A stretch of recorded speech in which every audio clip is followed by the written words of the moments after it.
Pas de trêve ni pour l'inconséquence ni pour le cynisme dans courrierinternational.com du 24 avril 2020. Dans la nuit du 9 au 10 avril, à l'usine sucrière Tereos près de Cambrai, la digue d'un bassin de décantation a cédé et quelques 100 000 mètres cubes d'eau de lavage des betteraves sucrières se sont déversés dans l'Escaut, qui traverse la Belgique, la Wallonie et la Flandre, et les Pays-Bas. Il se trouve que la décomposition de cette matière organique consomme l'oxygène de l'eau à mesure qu'elle descend le fleuve, asphyxiant les poissons sur son passage. On estime qu'il faudra 10 à 15 ans pour effacer la catastrophe en Wallonie et en France, et si on confinait l'inconséquence industrielle. Les virus aiment aussi les mammifères marins dans nationalgeographic.fr. Nom de la maladie carré. Nom charmant du virus, le PDV pour Porcine Distemper Virus.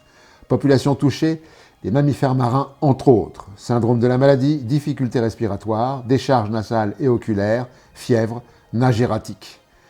Tracy Goldstein, scientifique de l'Université de Californie à Davis, et son équipe ont pu établir un lien entre une hausse des cas dus au PDV et le recul de la banquise arctique.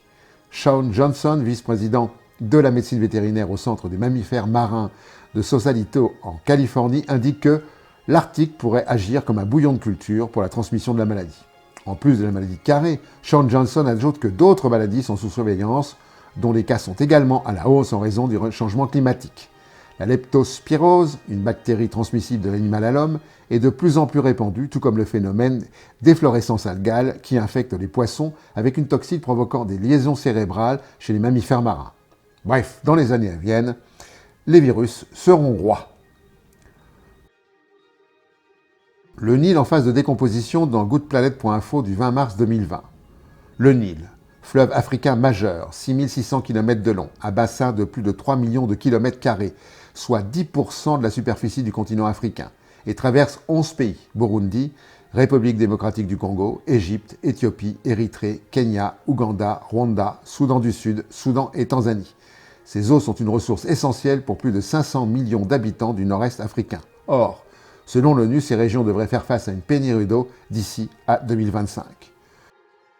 De nombreuses études ont montré que la pollution, en particulier dans la partie nord du Nil, avait augmenté ces dernières années. Eaux usées et déchets versés directement dans le fleuve, ruissellement agricole et rejets d'hydrocarbures et produits chimiques du secteur industriel. Tous ces rejets s'accompagnent de métaux lourds, fer, manganèse, cuivre, nickel, cadmium, plomb, avec des conséquences dramatiques sur l'état de la biodiversité.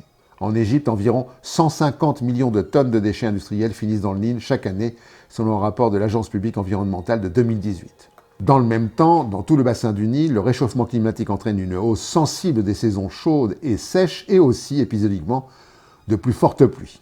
Selon Justine Monkin, professeure de géographie au Dartmouth College, vers 2050, jusqu'à 45% de la population du bassin supérieur du Nil devrait se trouver en manque d'eau. Un autre défi vient compléter ce tableau. La montée des eaux de la Méditerranée liée au réchauffement fait pénétrer les eaux salées dans le delta du Nil, menaçant la principale région agricole du pays, cultivée depuis des temps immémoriaux. Le Nil est à l'agonie et les populations en pâtissent déjà et plus durement encore au fil du temps. La surexploitation de la nature favorise l'émergence des maladies infectieuses dans westfrance.fr du 29 avril 2020. Le constat.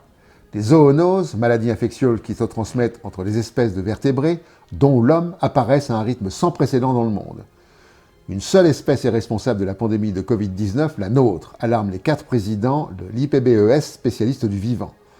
Dans une lettre ouverte aux dirigeants du monde, ces scientifiques listent les impacts négatifs de l'activité humaine, déforestation, pesticides, extraction minière, urbanisation, trafic d'espèces protégées, etc.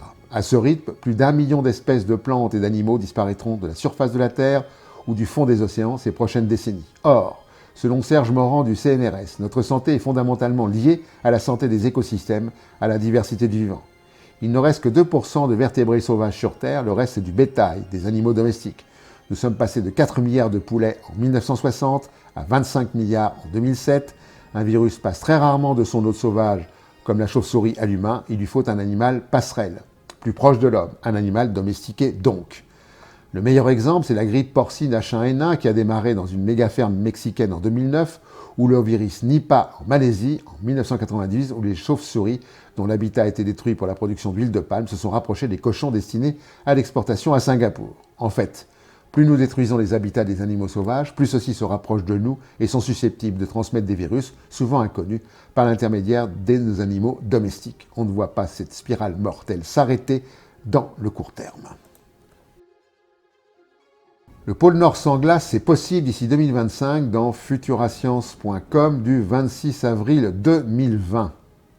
Des chercheurs ont publié une étude dans Geophysical Research Letters qui conclut que si nous réduisons les émissions mondiales rapidement et considérablement et maintenons ainsi le réchauffement climatique en dessous de 2 degrés par rapport au niveau pré-industriel, la glace de mer arctique disparaîtra probablement de temps en temps en été, même avant 2050. En résumé, selon la quantité de CO2 émise dans les prochaines années, les étés sans glace pourront ne se produire qu'occasionnellement ou presque tous les ans. Les dites civilisations industrielles osent tout, c'est même à ça qu'on les reconnaît. Pour finir, la connerie de la semaine.